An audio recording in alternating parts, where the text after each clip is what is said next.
আমার দাদা উত্তম কুমার বই থেকে অভিনেতা তরুণ কুমারের স্মৃতিচারণা। প্রিয় বন্ধু শ্যামল মিত্রর দুর্ঘটনাতে দাদা ভেঙে পড়েছিল। আমি খবরটা পেয়েছিলাম আচমকা। একদিন ভোরবেলায় ভবানীপুরের বাড়িতে হঠাৎই দাদার ফোন এলো। সাত সকালে ঘুম থেকে ওঠার অভ্যেস কোনো কালেই আমার ছিল না। ভোরবেলায় উঠে শারীরিক অনুশীলন করা আমার ধাতে সয় না। দাদা যতদিন ভবানীপুরের বাড়িতে ছিল, দাদার ছায়াসঙ্গী হয়ে কখনো পদ্মপুকুরের জলে সাঁতরেছি, কখনো ঘোড়ার পিঠে চড়েছি, কিন্তু সেসবই দাদার মুখ চেয়ে। দাদা ময়রা স্ট্রিটে চলে যাওয়ায় আমি ওসব পাঠ শিখে তুলে ফেলেছিলাম। সেদিন ভোরবেলা তাই ঘুম চোখেই ফোন ধরেছিলাম দাদার, কিন্তু ফোনে দাদা যে দুঃসংবাদ শোনালো, তাতে মুহূর্তের মধ্যে চোখ থেকে ঘুম উধাও হয়ে গেল। দাদা শুধু বলল, একটা খুব খারাপ খবর আছে, কাল শ্যামলের সাংঘাতিক কার অ্যাক্সিডেন্ট হয়েছে, বেলভিউতে ভর্তি। আজ এইমাত্র খবর পেয়েছি, তুই বেলভিউতে চলে আয়, আমি যাচ্ছি। দাদার গলাটা শেষের দিকে কেমন কেঁপে গেল। বুঝতে অসুবিধে হলো না, শ্যামলদার অ্যাক্সিডেন্ট দাদার বুকে কেমন আঘাত দিয়েছে। দাদা যে নার্সিংহোমে যাবার আগে আমায় ফোন করলো, যেতে বলল, তাতেই বুঝলাম দাদা এখন মানসিক অস্থিরতায় ভুগছে, আমায় পাশে চায়। অমন বহু মুহূর্তেই দাদার পাশে ছায়াসঙ্গী হিসেবে আমি থেকেছি। সুব্রতাকে দুর্ঘটনার খবর দিয়েই বেরিয়ে পড়লাম বাড়ি থেকে। বেলভিউ নার্সিংহোমে পৌঁছে দেখলাম নিচে দাদা আমার জন্য অপেক্ষা করছে। আমাকে নিয়ে ওপরে উঠবে শ্যামলদাকে দেখতে। আগেই বলেছি, দাদা বড় কোমল স্বভাবের ছিল। দুর্ঘটনা রক্তারক্তি দাদা সহ্য করতে পারত না। প্রিয়জনরা অসুস্থ হয়ে পড়লে দাদা অধীর হয়ে উঠত। লিফটে করে ওপরে ওঠার সময় আমার আশঙ্কা হচ্ছিল দাদার নরম মনের জন্য। একে একবার হার্ট অ্যাটাক হয়ে গেছে দাদার, তার উপর এই মানসিক অস্থিরতার মধ্যে আহত শ্যামলদাকে দেখে যদি কোনো খারাপ প্রতিক্রিয়া হয়। শ্যামলদা আর দাদার বন্ধুত্ব তো কম দিনের নয়। তখনও দাদা মহানায়ক হয়ে ওঠেনি, জনপ্রিয়তা ও প্রতিষ্ঠার জন্য লড়াই করছে। শ্যামলদাও সুযোগ খুঁজে বেড়াচ্ছে গান গাইবার। দুজনের কেরিয়ারের সেই উষা লগ্নেই দেখেছি দুজনের মধ্যে গভীর বন্ধুত্ব। পরে যত দিন গেছে দুজনের বন্ধুত্বের গভীরতা অতল স্পর্শ করেছে। এমনও দেখেছি প্রতিষ্ঠা পাওয়ার পর ঘনিষ্ঠ পরিচালক প্রযোজকের কাছে শ্যামলদার জন্য সুপারিশ করেছে দাদা। নিজের প্রযোজিত ছবিতে সঙ্গীত পরিচালকের সুযোগ দিয়েছে। এমনকি শ্যামলদার সৃষ্টি যাতে উন্নত মানের হয়ে ওঠে তার জন্য নিজেও সময় দিত দাদা। দাদা যে গানের বড় সমঝদার তা শ্যামলদাও বিশ্বাস করত। দেয়া নেওয়ার সময় দেখেছি কোনো সুর দাদার মনে না ধরলে শ্যামলদা বাতিল করে দিত। আবার উল্টোটাও ঘটেছে, কোনো সুর মনে ধরলে শ্যামলদার পিঠ চাপড়ে দাদা বলে উঠত, দারুণ হয়েছে মিত্তির কায়েত, একেবারে মাত করে দিয়েছিস। আহত শ্যামলদাকে দেখে আমরা দু ভাই চমকে উঠেছিলাম। রক্ত দেওয়া হচ্ছে, নাকে অক্সিজেন টিউব ঢোকানো।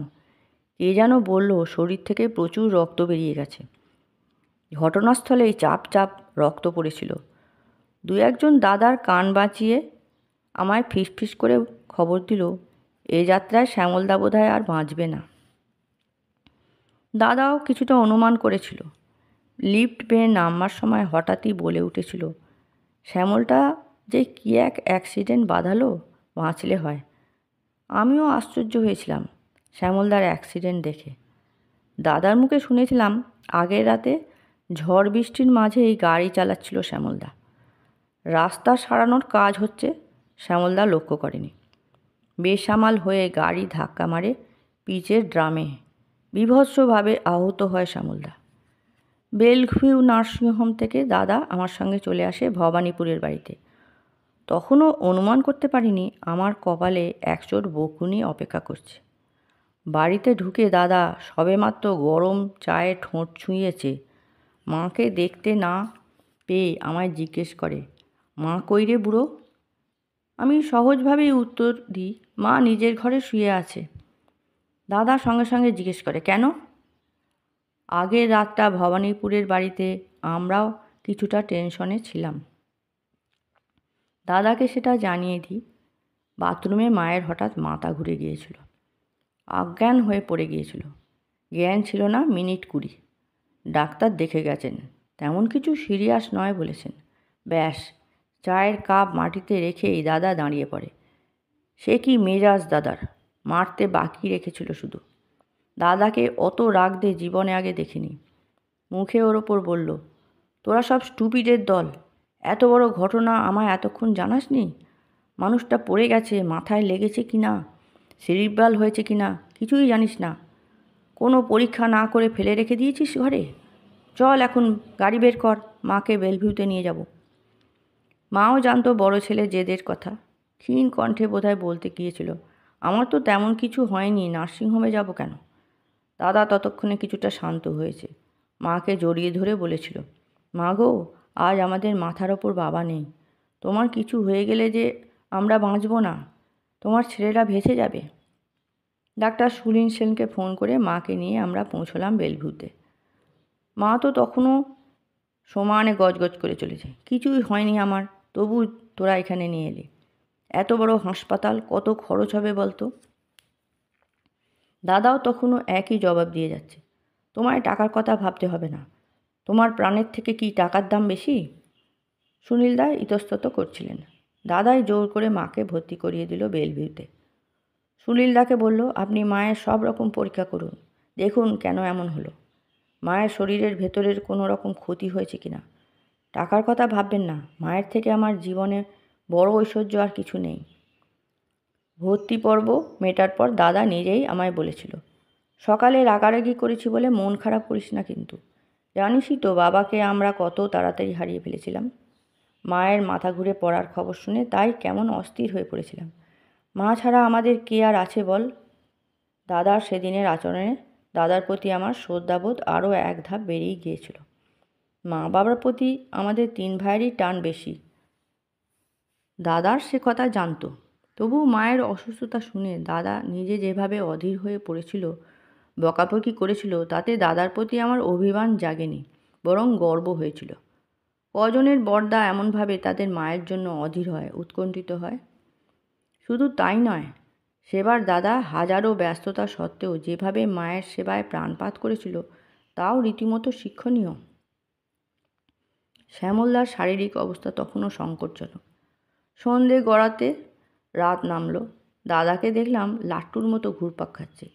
এই শ্যামলদার কেবিনে গিয়ে হয়তো খোঁজখবর নিয়ে এলো, পরক্ষণেই মাকে ডাক্তার দেখাতে এসেছেন শুনে দৌড়ে মায়ের কেবিনে।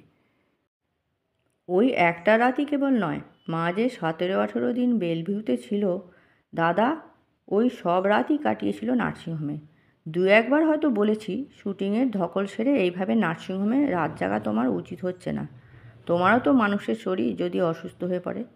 দাদা জবাব দিয়েছে, মায়ের সেবায় পুণ্য হয়, মায়ের সেবা করলে কেউ মারা যায় না। আমি জোর করে মাকে নার্সিংহোমে ভর্তি করেছি, সুস্থ করে মাকে বাড়ি ফিরিয়ে নিয়ে যাওয়ার দায়িত্বও আমার। কথা রেখেছিল সেবার দাদা। সুস্থ মাকে বাড়ি এনে বলেছিল, আজ রাতে নিশ্চিন্ত ঘুমোতে পারো। শ্যামলদার বাড়ি ফিরতে আরও বেশি দিন লেগেছিল। দাদা শুটিংয়ের ব্যস্ততা সত্ত্বেও প্রায় প্রতিদিনই শ্যামলদাকে নার্সিংহোমে দেখতে যেত বলে শুনেছিলাম।